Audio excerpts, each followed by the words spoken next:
What you do know is that you have this guilt, you have this shame, you have what the Bible calls sin. All of us experience that if we're honest with ourselves.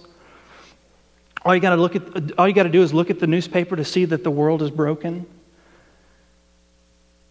If you're not a Christian but you believe that God exists, and you probably believe that God is holy, that your sin separates you from God, all you have to do is be honest with yourself. If you looked at a real, true believer, you could see that there's something that believer has which gives him victory over shame, victory over fear, victory over sin. You can see that. You can know that. If you can come to a place where you believe, you don't have to have all your questions answered. You don't have to figure out the Trinity and figure out how Jesus could be both God and man. But if you can realize that Jesus was sent by God to die on the cross for your sins, so that you could be forgiven.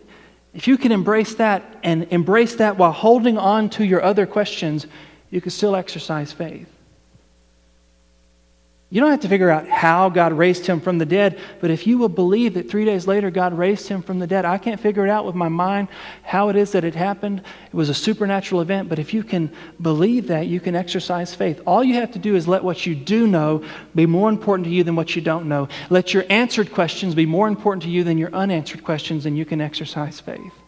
And I invite you to do that this morning. That's what Jesus would invite you to do. That's what he's saying to Thomas. Thomas, don't disbelieve, but believe. I know you need the evidence. I'm going to give you the evidence, but let what you don't know be more important to you than let what you do know be more important to you than what you don't know.